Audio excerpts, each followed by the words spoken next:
Imagine this. You're dangling nearly 3,000 feet up a sheer wall of ice and rock on Siula Grande, a savage, knife-edged peak rising over 20,000 feet in the remote Peruvian Andes. The mountain is infamous, steep, unstable, and almost untouched. Its west face a frozen fortress of avalanches, crevasses, and vertical ice. The air is thin, the cold is brutal, and a storm is closing in. Your leg is shattered from a fall, the bone driven through muscle. Every movement sends lightning through your body.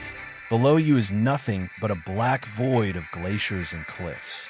Above you, your climbing partner struggles to hold your weight as a blizzard howls, ripping visibility to zero. Your only lifeline is a thin rope biting into the ice and into his hands. Then, in a split-second decision that will haunt him forever, the rope is cut. You plunge into darkness, spinning, smashing, vanishing into the abyss, certain this is the end. But what if I told you this isn't fiction? This is the true story of Joe Simpson, a young British mountaineer who, in 1985, attempted the first ascent of Siula Grande's deadly west face with his partner Simon Yates. What followed would become one of the greatest survival stories in history, a tale of isolation at 20,000 feet, of a broken body crawling across a frozen wasteland, and of a will so powerful it refused to die. Welcome to Survival Stories Uncovered. Today, we're diving into Joe's unbelievable fight for life on one of the most dangerous mountains on Earth. A story of raw courage, merciless nature, and the unbreakable human spirit. If you love edge-of-your-seat true adventures like Into the Wild or 127 Hours, hit that like button and subscribe for more real-life epics. Now, let's climb into the nightmare that was Siula Grande. Joe Simpson was just 25 years old, a passionate mountaineer from England with dreams of conquering untouched peaks. In 1985, he teamed up with his friend Simon Yates, also 21, for an ambitious expedition to the Peruvian Andes. Their target? Siula Grande, a 20,814-foot monster in the Huayhuash Range. Remote, unforgiving, and rarely climbed. Why there? The Andes were a climber's paradise back then. Cheaper than the Himalayas, but just as brutal. Joe and Simon chose the west face, a route no one had summited before. They packed light. No Sherpas, no backup team, just two guys, their gear, and sheer determination. It was alpine-style climbing at its purest, fast, risky, and exhilarating. They started strong. After days of trekking through rugged valleys, they set up base camp at a frozen lake. The ascent began on May 26th. Scaling ice walls with axes and crampons, they battled thin air and freezing temps. By day 3, they reached the summit, euphoric, snapping photos, feeling invincible. But mountains don't care about victories. The real danger is always the way down. As they descended, disaster struck. Joe was rappelling when his ice axe slipped. He tumbled, slamming into an ice shelf. Pain exploded in his right leg. His tibia and fibula shattered, driving bone into his knee joint. He couldn't stand. In mountaineering terms, a broken leg at that altitude is a death sentence. Simon, hearing Joe's screams, rushed down. No cell phones, no helicopters. They were alone. Simon made a bold call. He'd lower Joe down the mountain using their ropes, 300 feet at a time. It was slow, agonizing work. Joe dangled like a puppet, his leg throbbing as Simon dug in against the wind. Hours ticked by. They made progress, but night fell, and a storm hit, blinding snow, zero visibility. Simon kept lowering, but Joe was getting heavier, the ropes stretching tight. Then, the unthinkable. Joe was lowered over an unseen overhang. He swung into thin air, dangling above a massive crevasse, a deep crack in the glacier, hundreds of feet down. Simon up top couldn't see Joe. He held the rope for over an hour, his stance slipping in the powder snow. His muscles burned. He was being dragged toward the edge. If he didn't act, they'd both die. Simon faced an impossible choice. In climbing ethics, you never cut the rope. It's like abandoning your brother.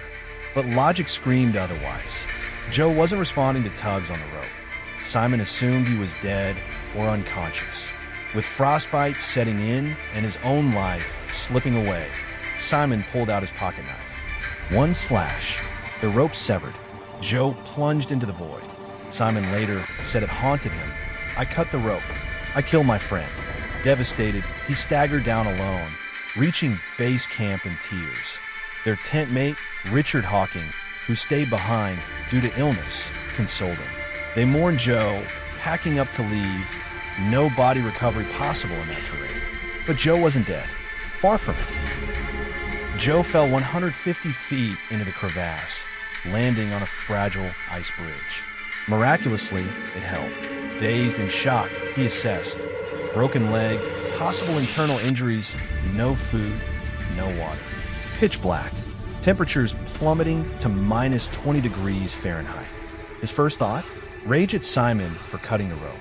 Then, survival mode kicked in. Using his headlamp, Joe saw a way down deeper into the crevasse, a risky drop to the bottom, hoping for an exit. He lowered himself with the remaining rope, agony shooting through his leg. At the base, he found a sloping ice floor leading somewhere.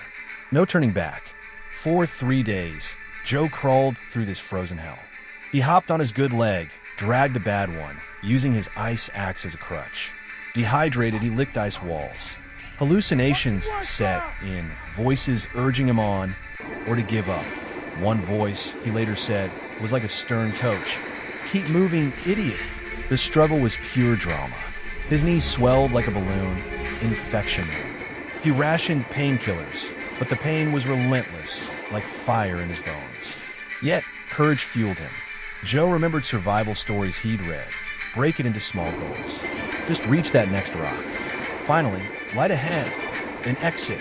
He emerged onto the glacier, but base camp was miles away, across boulder fields and moraines.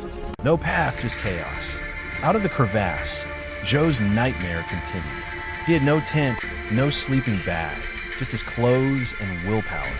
For 4 more days, he crawled, hopped, and slid toward camp. Distance, about 5 miles, but it felt like a marathon on broken glass. Day by day breakdown. Day 1 post-crevasse. He navigated the glacier, avoiding more cracks. Thirst drove him mad. He drank from puddles contaminated with his own urine, whatever it took. Day 2, boulder fields. Each hop sent shockwaves of pain. He lost 30 pounds, skin hanging off bones. Day 3, delirium peaked. He sang songs to stay sane, Beatles tunes, anything. At night, he curled in snow holes, shivering uncontrollably. Day 4, near camp, he smelled latrine odors, a sign of life. But Simon and Richard had almost left. In a final push, Joe screamed hoarsely until they heard him. Simon rushed out, stunned. "Joe, you're alive." They carried him in, fed him soup. Joe forgave Simon instantly. He understood the cuts saved them both. Rescue came via donkey and bus to Lima Hospital. Doctors saved his leg after multiple surgeries. Joe's book, Touching the Void, became a bestseller, later a hit documentary. What made Joe survive? Not luck alone, it was mental toughness. He broke the impossible into bites. Just 1 more hour. Joe's story isn't just thriller fodder. It's a masterclass in survival. Lesson 1. Preparation saves lives. Joe and Simon train hard, but always pack extras, like a satellite phone today. Lesson 2. Mental resilience trumps physical strength. Joe used positive self-talk to push through.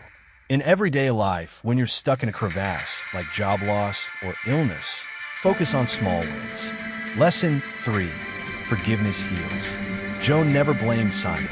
Their friendship strengthened. Holding grudges? Let it go. It's lighter to carry. Lesson 4. Nature demands respect. Mountains teach humility. Overconfidence kills. Lesson 5. Never give up.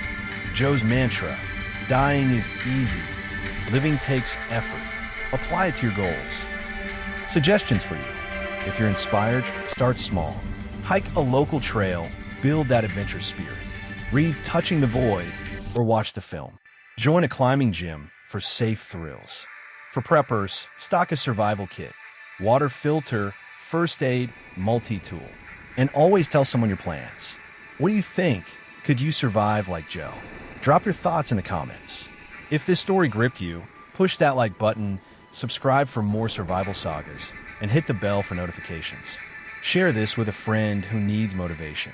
Thanks for watching. Stay adventurous, stay alive. See you in the next video.